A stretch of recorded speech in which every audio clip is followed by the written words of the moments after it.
Hello, and welcome to the Empowerography Podcast.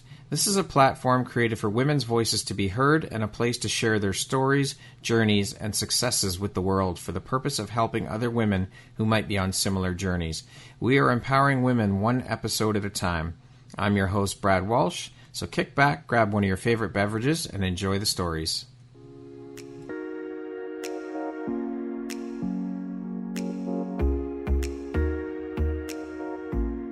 The world needs to hear your message and your story, so don't deny the world of that gift within you that the universe has given you. Someone out there needs to hear your story because it will support them in feeling hope, inspired, and even transformed. Do you want to discover how I help get my clients out of their own way, show up, and confidently share their message? I would love to extend an invitation to you to join me in my free masterclass, Start Your Own Podcast from Idea to Implementation, on Wednesday, April 5th at 1 p.m. Eastern.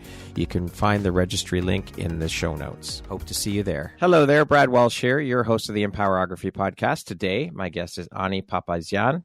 She is a highly experienced pain resolution specialist, a certified medical massage therapist, a functional nutritionist, and the founder and owner of Last Stop for Pain. Welcome, Ani. I am so happy to have you here. I cannot wait to dive in. How are you doing today? Hey, Brad. I'm amazing. Even it's 6 a.m. in the morning here, almost.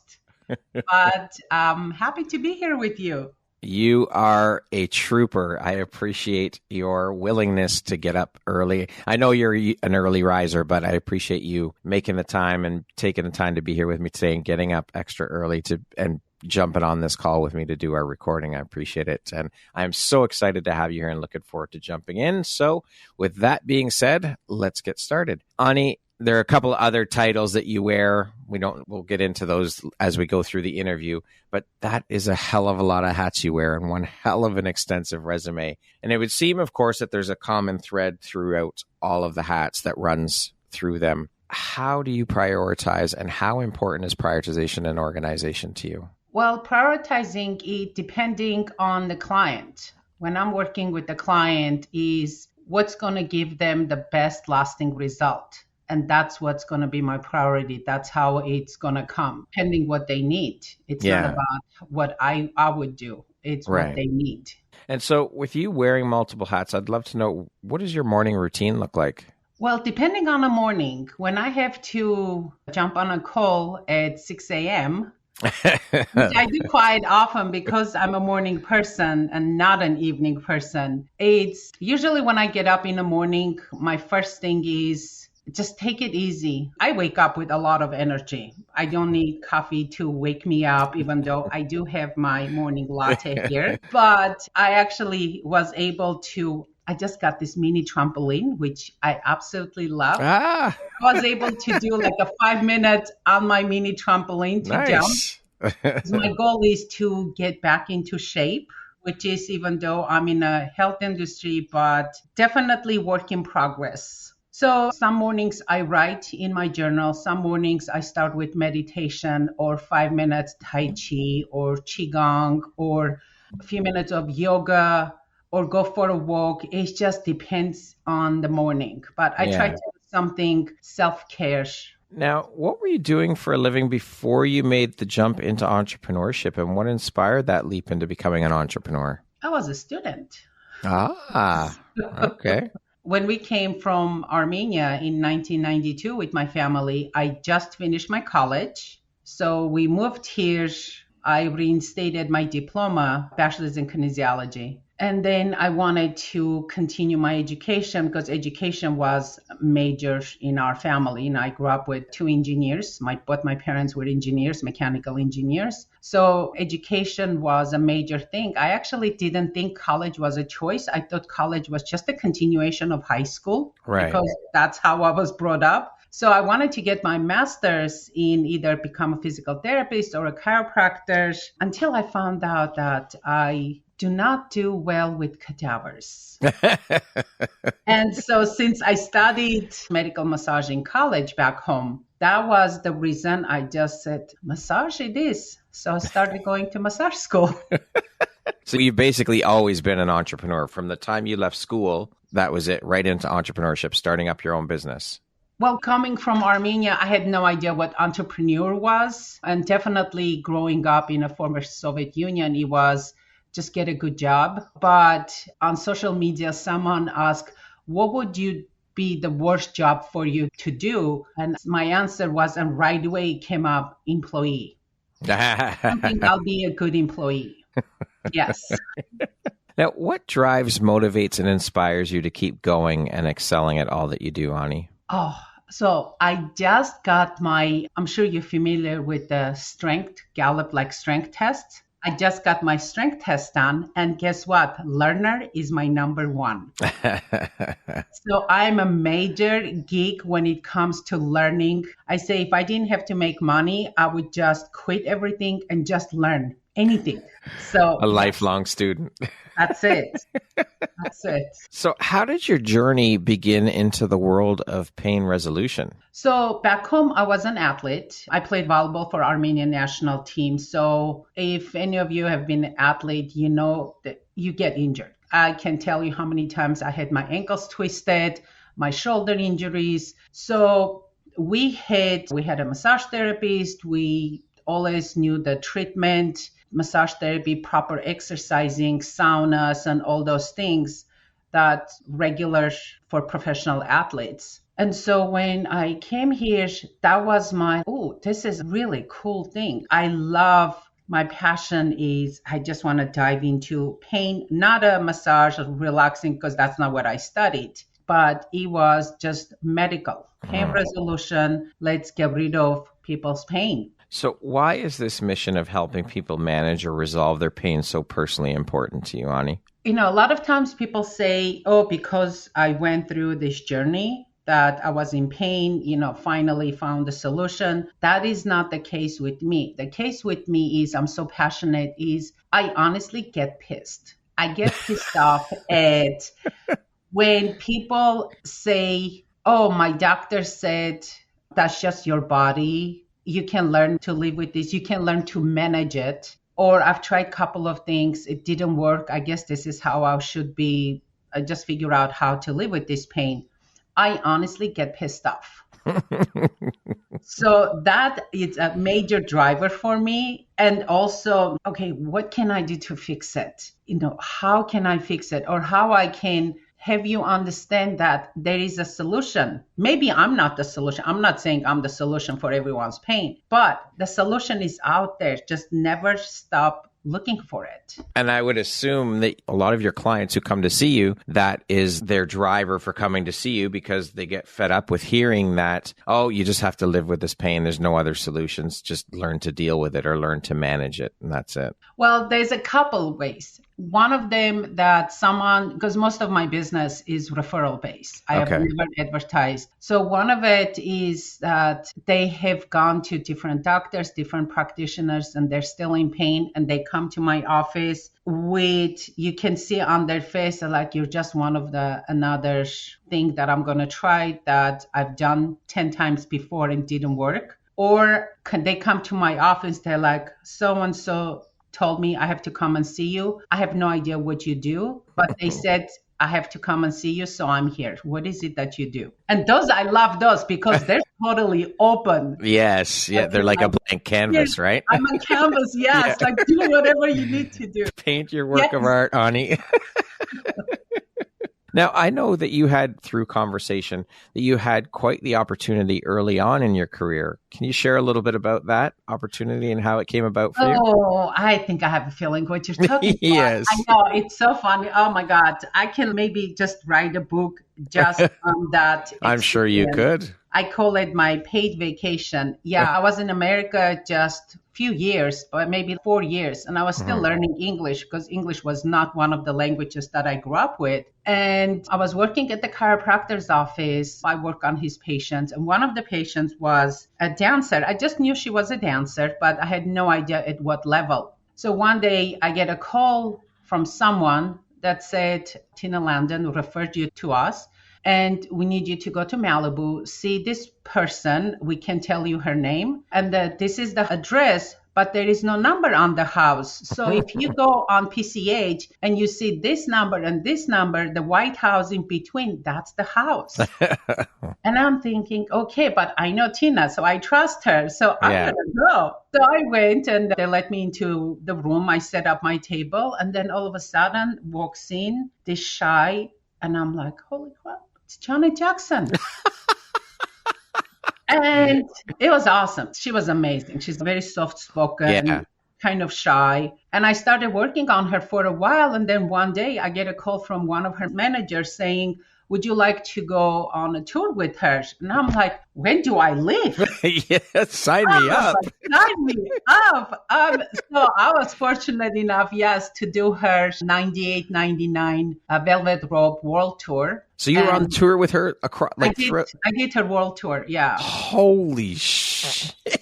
You traveled all around the world with that tour. I traveled all around the world with her. And that's why I call it my paid vacation. No kidding. I mean, it was such an amazing experience, not just from working with her, but that was my only tour because I heard so many things, what goes on in other tours, how some of them are unorganized and things happen, people don't get along. But her tour was, I think it came from her, from the management.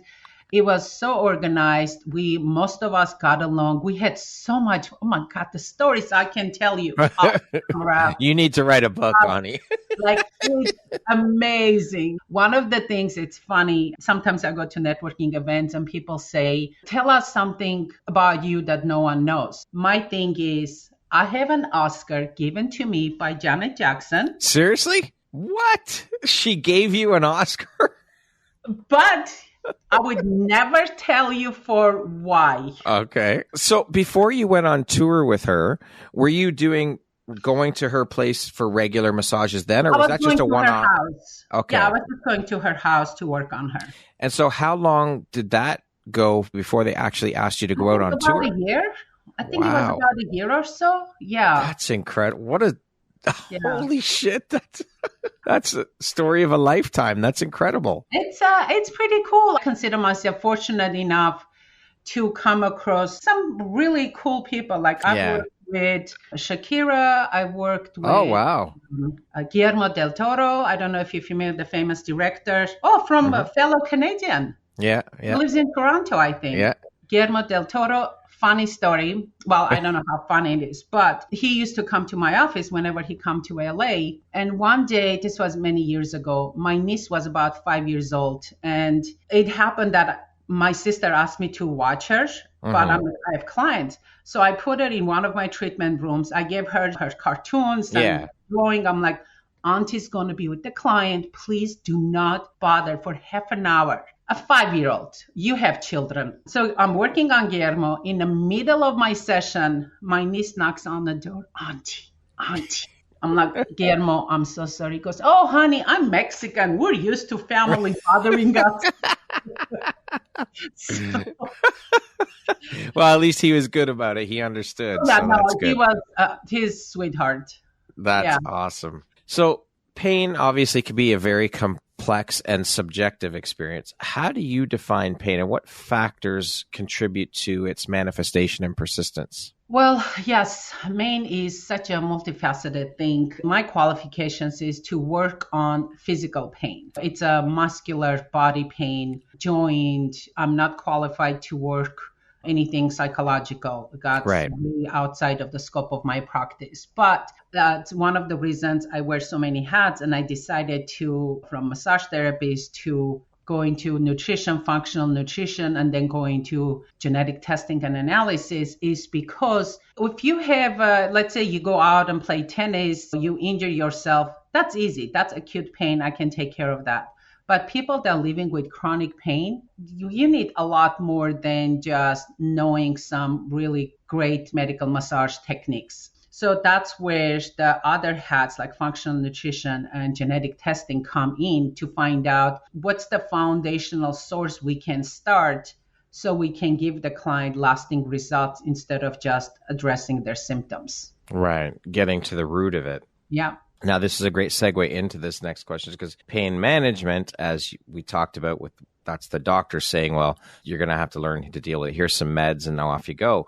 It focuses on symptom relief as opposed to, as a pain resolution specialist, how do you help individuals uncover the root cause of their pain and develop strategies to address those causes rather than just masking the symptoms as Western medicine typically does? Yes. And I love that you said pain management, because sometimes people address me as a pain management practitioner and I just get this. Makes your blood boil? Thing inside me. I'm like, I'm sorry, I don't manage your pain. I either get rid of it or I don't. It's black and white.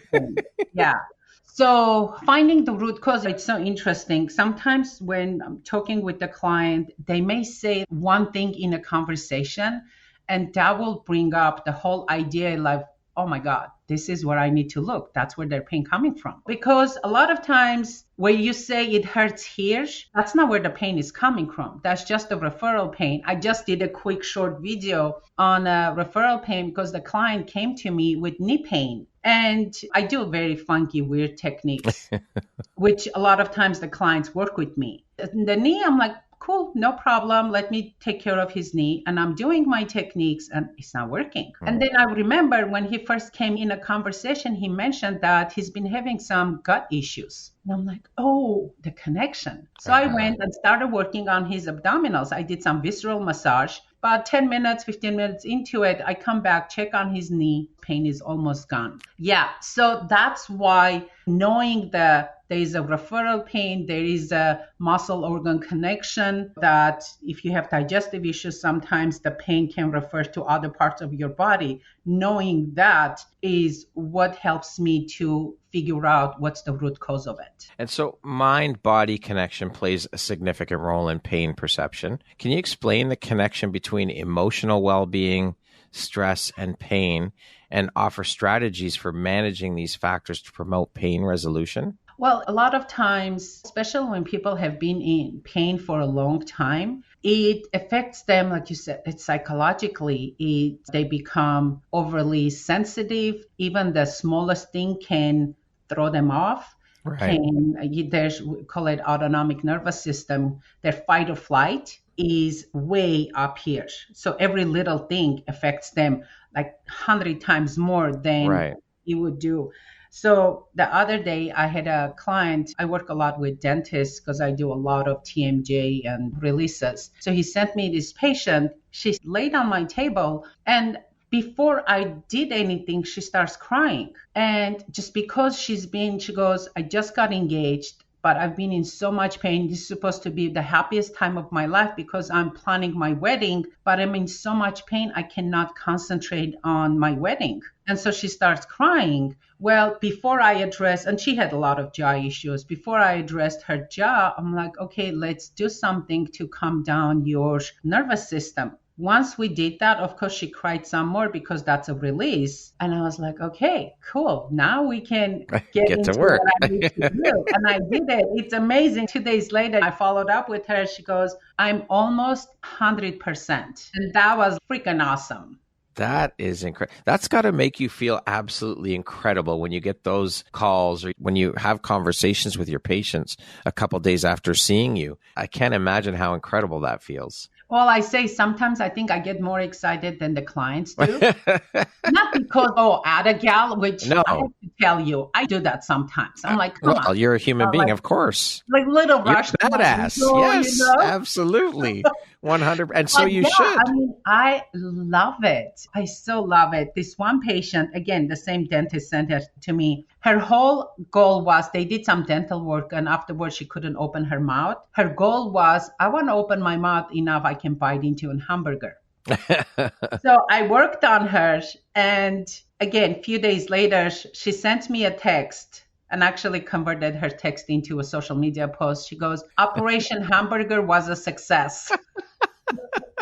So the result, it seems like the last few stories you've told about the results are fairly quick. When it works really quick. It does. Most of the time, it does. That's incredible. Yeah. As we know, Western medicine or traditional medicine approaches often rely on medication, as we've talked about, and invasive procedures to treat pain. what alternative or complementary therapies do you suggest to patients seeking non-pharmacological interventions for pain relief? Yeah, that is, again, based on client and how I feel their openness. First of all, if they're on any type of medications, I can never tell them you have to stop or suggest them to stop. All I can do is give suggestions, especially if they say, well, my doctor wants me to take this medication, but I said, I want to try it natural way. So then I may give some suggestions of certain supplements, but this is where I would ask them, you know what, let's do genetic testing and see foundationally how your body is genetically designed to react to certain things, the foods you eat, the exercises you do. That will give me better understanding to personalize all my action steps, all my suggestions to your uniqueness. I'm not generalizing it. You said that it depends upon how open the patients are. Do you get a lot of resistance from patients around your techniques and practices? Oh, yeah. Yeah. Sometimes, not often. And how do you handle that? How do you deal with that? I had a client one time. She was referred by another massage therapist and for her neck pain. And I knew her jaw was the reason that she was having pain in her neck. And I asked her, I said, would it be okay if I put gloves on, go inside your mouth and release? She goes, oh, no. I said, okay, I'm going to try to do whatever I can from without going. But I said, I'm not sure how much relief I can give you. So then she got maybe 10, 15%. And then the week after she called me, she goes, I would like to book another appointment. I said, look, I cannot give you an appointment if you're not going to allow me to do what I need to do to get you better. She goes, no, it's okay. I'll allow you. I feel now comfortable with you. So she did. And I went in, did her TMJ, like a tongue release, and it was so much better. But yeah, sometimes, you know what? Everyone has their thing, and I'm not here to judge. I just kind of go do the best with what you can, right? Make them comfortable. Yeah. So after you did the release with her, how was her pain? How did it shift for her? Oh, no, she was almost like no pain. And I'm like, don't you wish I did that last time? She goes, yeah, but I didn't know you, so I didn't really trust you. Okay, well, so to each their own. Happens. Absolutely. Pain is not limited to physical injuries or medical conditions. It also manifests in the body from unresolved trauma, emotional distress. How do you assist patients in identifying and addressing these underlying issues to promote long-term pain resolution? Well, again, when I feel it's not a physical, it's not a structural or muscular issue, then again, that's outside of the scope of my practice. So I may just ask some questions. And this is LA. Most people have therapists. And I may say, you know what, maybe this pain, because sometimes, in trauma or some event happen in your life could actually kind of find home in different parts of your body. And it happens sometimes. I'm working on a client, all of a sudden they have a relief and they start crying and emotional release, which is like freaking awesome. I'm sure. I'm also an NLP master practitioner, even though I don't usually say it because I don't think I'm qualified enough because yes, I've gone through the training, but it's not something I use on a daily basis. But depending on a client, depending what comes up, if I feel like, okay, you know what, are you open to do something like really cool? And they're like, oh yeah, well, let's do it. It's a situation by situation type thing, right? It just depends on how you feel into it. One of my clients, it was inflammation and she loved sugar, this one specific candy. Yeah. And I can't even believe she loved that candy, but that's what she loved. And it's so funny because I just posted a video not long ago and she commented, she goes, and I haven't had a good and plenty candy since you did your magic on me. She used to buy by boxes that good and plenty. I don't even know what it is. I don't think I've ever had it. I think it's jelly bean or something, good and plenty. I'm not sure. I've never had them. I've heard of them, but I've never had them. Love and used one of the NLP techniques. Since then, she hasn't been eating. This was a few years back. It just depends on a client, depends on the situation. I don't know. Yeah, you just have to feel into the situation as you're in it. Many individuals with chronic pain struggle with feelings, as we've talked about. All of these emotions come up, the frustration, the hopelessness, isolation, all of them. How do you approach the emotional and psychological aspects of the pain in your practice? And what techniques do you use to support patients developing a positive mindset? Sometimes just listening to them. Sometimes they just need to vent. I mean, yeah, sometimes they share too much. like this is, I don't need to know. But if you feel comfortable, because it's not going to leave my room, if you feel comfortable and that's going to make you feel better. But what I pay attention to is their breathing. Like sometimes when they're talking, they share all of a sudden, like they take a deep breath and then exhale. Oh, that was a good release. So it's just, like I said, I'm not qualified to do anything more than just listen as I'm doing my thing on them. But sometimes that's what it takes. Right. I don't know. Yeah. But no magic there. No.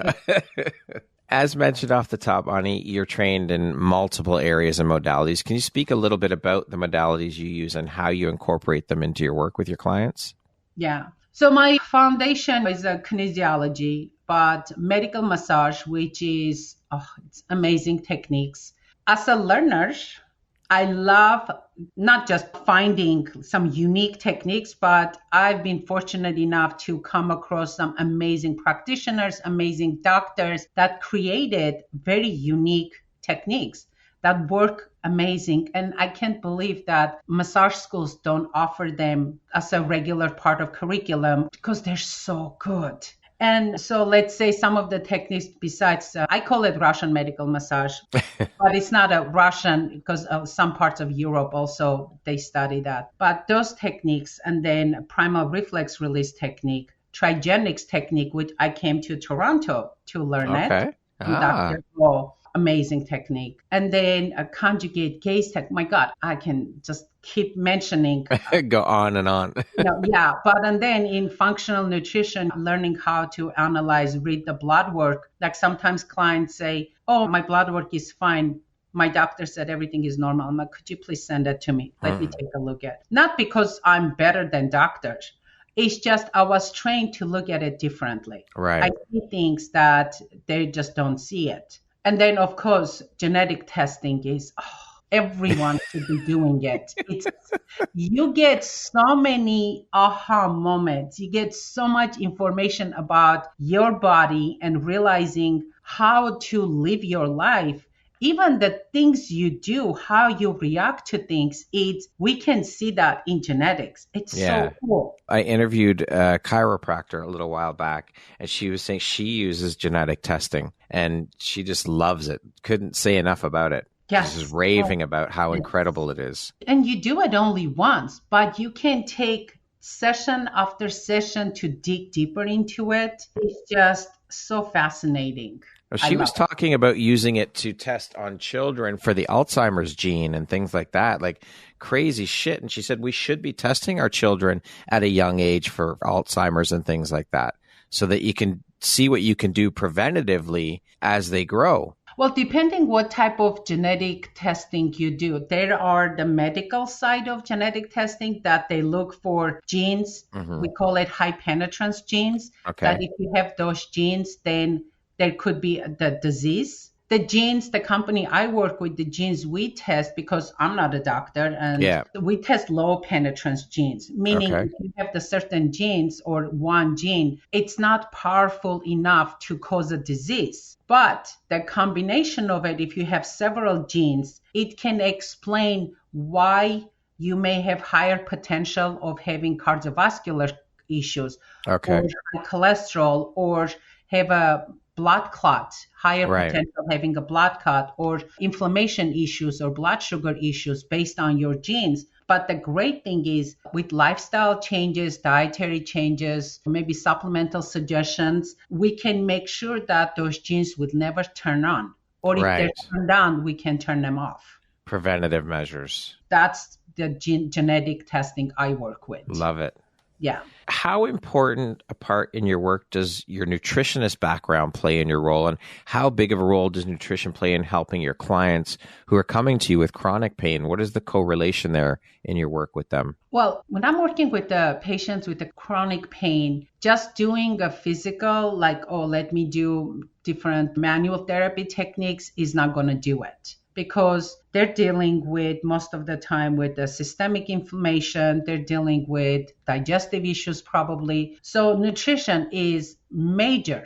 If your knee hurts because you have arthritis, because you have systemic inflammation, then me working on your knee or putting ice on your knee is not going to do it. You need to make dietary changes, anti-inflammatory foods. Then I'm looking at, do you have allergies? Would it be seasonal all year round? Because that's going to increase your histamine. Well, when your histamine is up, even though you're taking antihistamine, whatever medication or more natural stuff, but you keep eating avocados and spinach and strawberries and banana, which can trigger the histamine, are high in histamine, then you're in this vicious cycle. Then we need to make some changes. And that's where the nutrition and specifically genetic testing comes in. If people are not open to it, which sometimes they're not, it's okay. I tell them this is what you need to be doing. But some people, I just want to take a pill. And a quick fix. Yep. And it's okay. It's a choice. So does nutrition,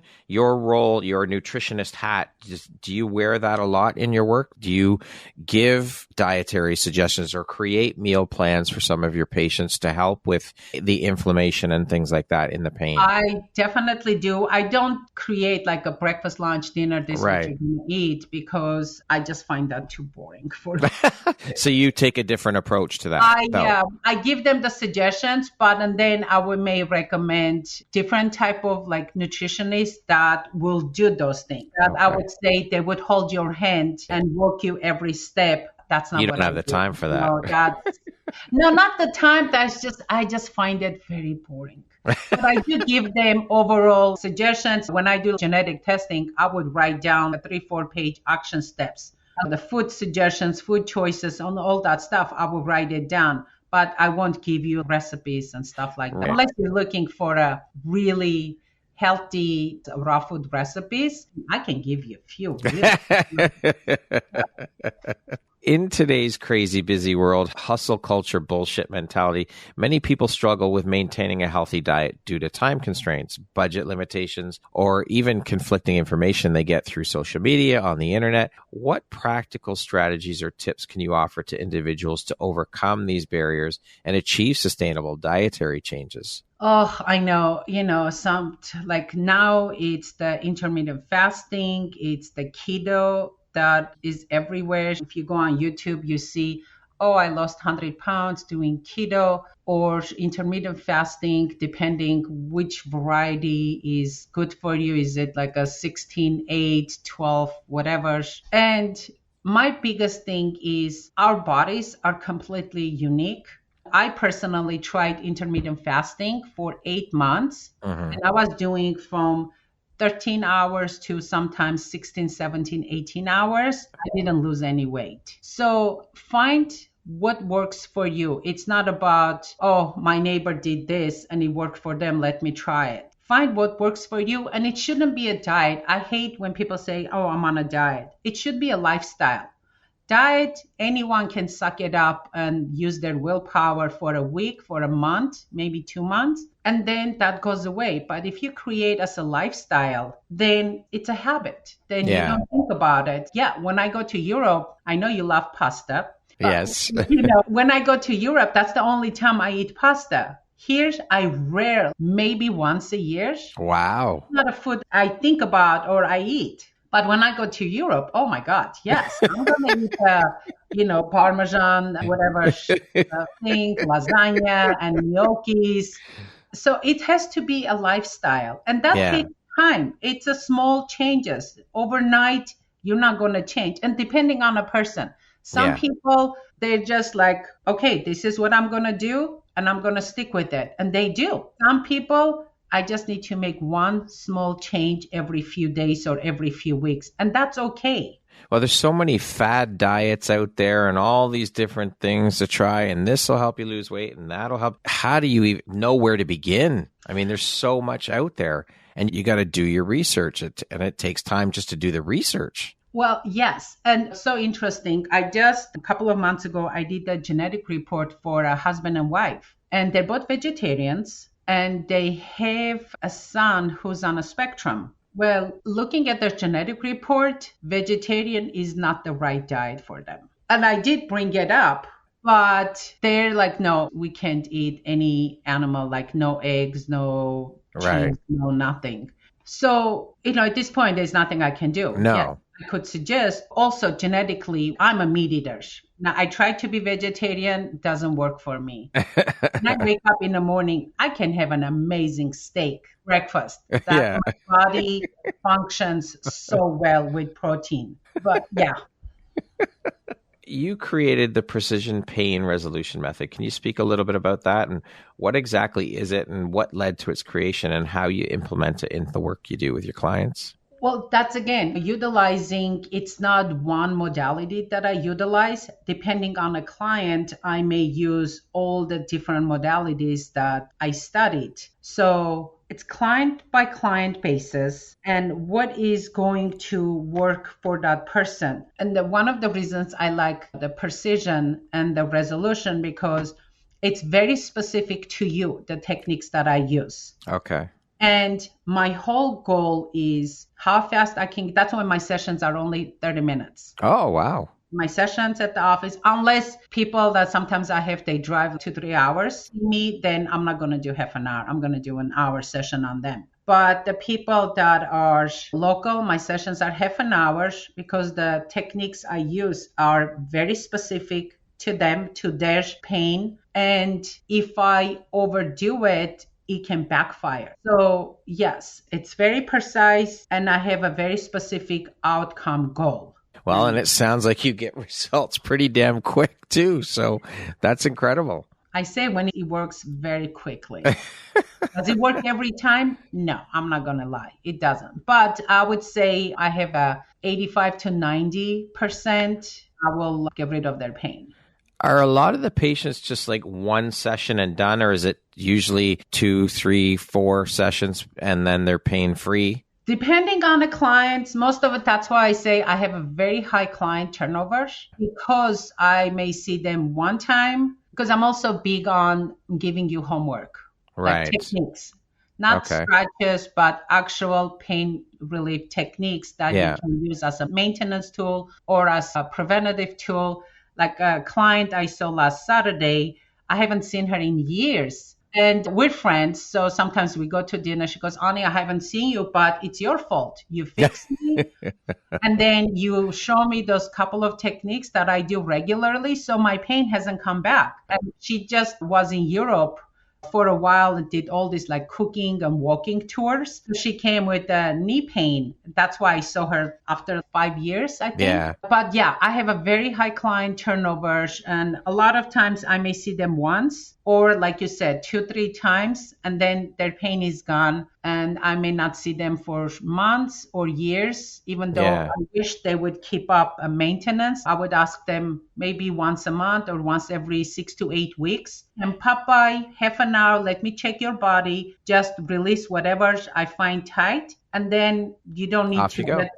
To a point that, I have pain, let me. The couple of clients that you mentioned, the woman that wouldn't at first let you release what you needed to release in her mouth. So she came back a second time. Was that it after the second time? She was, wow, that's incredible. Yeah, I have several clients that I see them a very short period and then they're gone. I saw a client about 3 months ago, and when she called me, her name popped up in my phone, which means I've seen her before. But that was like 10 years ago. She goes, Ani, 10 years ago, I came to you, you helped my neck pain. Now I have some hip pain. And I was like, God, this is so cool. High client turnover is a good thing. It shows you're doing your job damn well. Yes, it's a good thing. But at the same time, it's like I regularly need new clients. Yeah, of course. Absolutely. Yeah. Ani, what is an unexpected blessing or occurrence in your life that you're grateful for?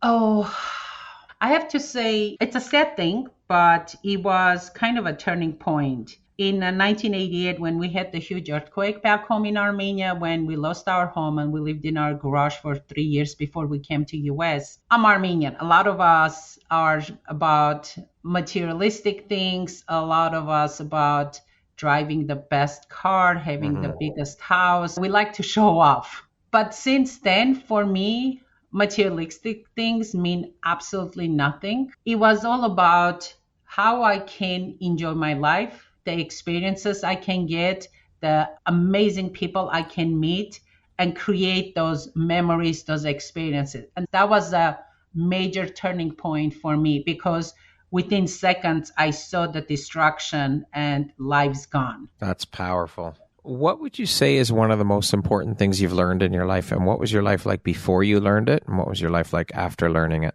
Well, I'm Armenian, so we're very strong in our culture, the values, you stick together. And I always say I was born to live in US because I think my open-mindedness, I married my ex-husband because my whole family said over their dead body, and which wasn't a good. 2 years later, we got divorced. But yeah. I was like, well, I don't do well with ultimatums. But what was the thing is, I love my cultural values, but doing things, I say playing, how they say in English, playing my own horn or tooting your own horn. Yes, because whatever happens, I can't point finger at anyone but me. So that's my biggest thing is good or bad. I've done everything that I wanted to do. Some was good, some was totally stupid. Well, we're human beings. We make mistakes. But it was a learning experience, and it was an amazing learning experience, and I wouldn't take it back. Well, that's the thing, right? When we go through situations that are difficult or tough, we have to learn to be able to step back and look at it from the outside and be able to take the lesson in it, because there is a lesson in every experience that we go through. There is a silver lining. We just have to look for it and find it. Yes. Definitely. Right. Sometimes they say we wish we learned from someone else's mistakes, but it's not the same. No, definitely. Unfortunately. Yes. Sometimes we have to go through the shit, and that's all there is to it. You have to learn the lesson. Yep. What do you think your unique skill set or superpower is that's helped you become successful? I think that I got from my dad is perseverance. It's never giving up. And I think that's a great quality to have. It doesn't matter how tough things get. I know that it's going to get better. I know that I'm on the right path and the right path for me. And I try not to compare myself to others because that's not a good thing. But sometimes I do. And sometimes just sticking with it, knowing that this is the right path for me. And it doesn't matter how difficult or how hard it is or how does it look from outside, I'm doing it. Now, speaking of success, how do you define that word? What does the word success mean to you? For me is when I can go and buy a ticket and fly to Europe or fly to South Africa tomorrow, pack my bags, and not to have to worry about financial things, not to have to worry about anything. To me, that's a success. And I'm not talking about just the money part, but the freedom, the willingness, the opportunities, the friends, when they say, hey, Ani, we're in Moscow, come meet us there. Okay, I'm going to buy a ticket. I'll see you in 24 hours. The ability to live life on your terms. Yes. Totally. I love it. Ani, what challenge in your life has shaped you the most? Oh, I think being the rebel, the black sheep of my family, because I went to college that my parents didn't want me to. I picked a profession they didn't want me to. I married a man they didn't want me to. Just a lot of things that I've done, not just to be defiant, just because that's what I thought it was the right thing for me. And now I know it was the right thing for me to do. But, as I'm hearing myself, I almost sound like really selfish. But to me, I don't want to get older and then say, oh, I should have. Right. Like, I don't want to regret. And honestly, I'm 54 years old and I have zero regrets on most of the things that I've done. And that's it. That's what life's about. Exactly. And I love that. And imagine the next 50, what kind of crazy shit I'm going to do. I have no doubt. What does the word empowerment mean to you? I wish there was like a see-through me, because I love that word. I get all this like goosebumps, firing up, because to me, it's like we have so much power to do so many things, even just helping others, making connections with other people, or connecting the people that don't know each other, but you know that, okay, they need to meet because something beautiful is going to happen. Having that, I don't look at it as a power, but having that capability of making that happen, I love it. It's very, like I said, it's very empowering. It's very satisfying. It sets your soul on fire. I know. It's an incredible feeling. It really is. Exciting. Yes, it makes your soul sing. It makes your heart sing. Yes. They're like, oh my God, I made this happen. This is so cool. Yeah. Okay, we're going to jump into a little rapid fire section here. So the next grouping of questions just be 1, 2, 3, 4-word answer type thing. Okay. Okay. How would you describe yourself in one word? Fun. If you could teach the world one thing, what would it be? Never give up. What is one thing you love about yourself that is not related to your physical appearance? My positiveness. What is your favorite self-care practice? Oh, earthing, being barefoot. If you could be remembered for one thing, what would it be? Enjoy life. That concludes our rapid fire section. Now back to our regularly scheduled program. What is one lesson your career has taught you that you think everyone should learn at some point in their life? As practitioners, most of us are technicians. We go after what's the next skill, what's the next other skill that's going to make me better. But I wish from the beginning of my career, someone taught me that, yes, it's amazing to know these unique techniques and stuff, but study business skills. Took me years, and I'm still learning business skills. It's about learn business skills. Ani, what is your why? Why not? Okay. Oh my God. Life is too beautiful, too short, too amazing not to do what you want to do. Just freaking fucking get out and do it. Yeah, I agree with you. It's an incredible feeling when you find that thing that fills your soul, that fills your heart, that you feel with every fiber of your being, and that's what you get to do. It's an incredible, yeah. And everyone has the ability to do it. You just have to put in the work. You have to find that thing. That's it. Yeah. Sometimes I hear people say, oh, I hate my job. It's like, why do you do it? I can't imagine doing anything that doesn't bring me joy, doesn't bring me. I understand some people, there's circumstances. You have children, you have to do what you need to do. Since my niece and nephew were tiny, I would always talk to them. Find what you're good at and figure out, and you enjoy, and figure out how to make money doing that. There's always a way. Where there's a will, there's a way. You can give excuses all you like, but if you want it bad enough, you'll figure out a way to make it happen. There's always a way to do it. I figured there's the energy you're spending on coming up with the excuses. Why don't you conform that energy into solutions? Yeah, there you go. Instead of excuses, just use the solutions. Very true. Love that. That's a great piece of advice, Ani. Thank you. Ani, if you could step into my shoes, what question would you ask yourself that I didn't ask you? Why are you still single? No, I'm just kidding. I love it. Oh, I don't know. I think you asked so many awesome questions. You've been bringing out stuff, having me tell stories. And I love your stories. I would say, what's next? Okay, what's next, Ani? What's the plan?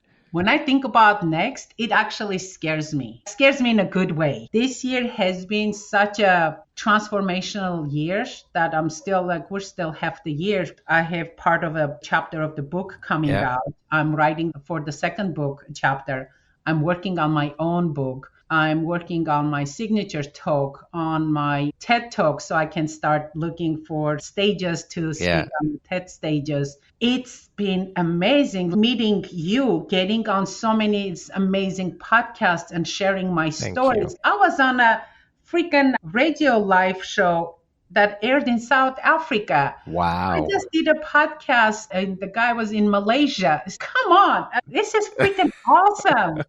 I love what's coming on, working on different online courses. It's so exciting times. I love it. What's something surprising that you've learned about yourself in the last year? how much I can do, how much I would never think. If you asked me 3-4 years ago, oh, Ani, you're going to be writing a book. I'm like, are you kidding me? I still, when I go to a restaurant, I ask for water. They bring me water. And me writing a book in English myself, or you're going to be thinking about speaking on a TED stage, I would say, you're crazy. I'll be just in my office doing massage, doing my work. And that's how I would just retire. But no, now I see myself on big stages. I love that. The world, and it's sharing my passion. I love it. It's so awesome. So yeah, I'm actually scared of what's coming. In a good way. Yes.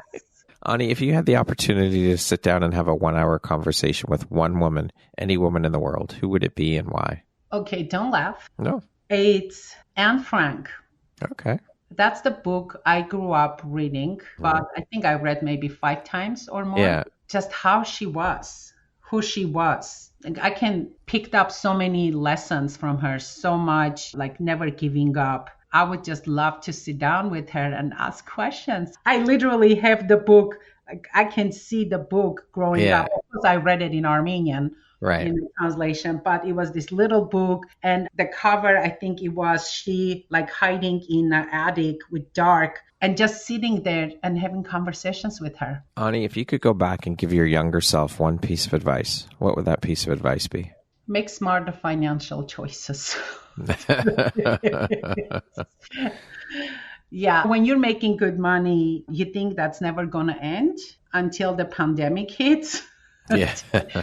But making smarter choices, which is never too late to start. Very true. But it's much easier when you do it at the young age. Absolutely. You never think that you're going to get older. Very true. Lastly, Ani, if you were to deliver your last 30-second speech to the world, your corner of the world, your tribe, your people, what would that last 30 seconds sound like? What words of wisdom would you impart? Embrace life. Enjoy, have fun, help people. Oh my God. I sponsored a child in Armenia from my city because I said it has to be from my city that I grew up. And after earthquake, for about 30 years, they still live in their little garage. And when I get letters from her, pictures from her, and seeing her transition, I was like, I love it. The tiny little, like what I'm sending to them, it's so small, but it looks so huge in their eyes that I just want to help hundreds of those kids. Yeah. It's just, and I think just we have so much more, so much to give. And sometimes people say, oh, I'm going to give when I make this much, whatever. No, $10. Yeah. For us, they say in US, we're the top 1% earners when you compare to the world. We still, as little as we earn, maybe, we're still top 1%. Help someone else. Love it. Ani, thank you so very much for being here with me today, for taking and making the time to share in your journey, your story, and for shining your bright, beautiful light out into the world through the work you do and through the woman that you are. It was an absolute pleasure to have this opportunity to sit down with you and speak and learn more about your journey. So thank you for sharing with me. And I am so honored to have you as a member of the Empowerography community. Thank you. Thanks, Brad. This was fantastic. My pleasure and my honor. Once again, my name is Brad Walsh, host of your Empowerography Podcast. Today, my guest has been Ani Papazyan. She is a highly experienced pain resolution specialist, a certified medical massage therapist, a functional nutritionist, and the founder and owner of The Last Stop for Pain. Thank you so much, Ani. I hope you have an amazing rest of the day. Thank you.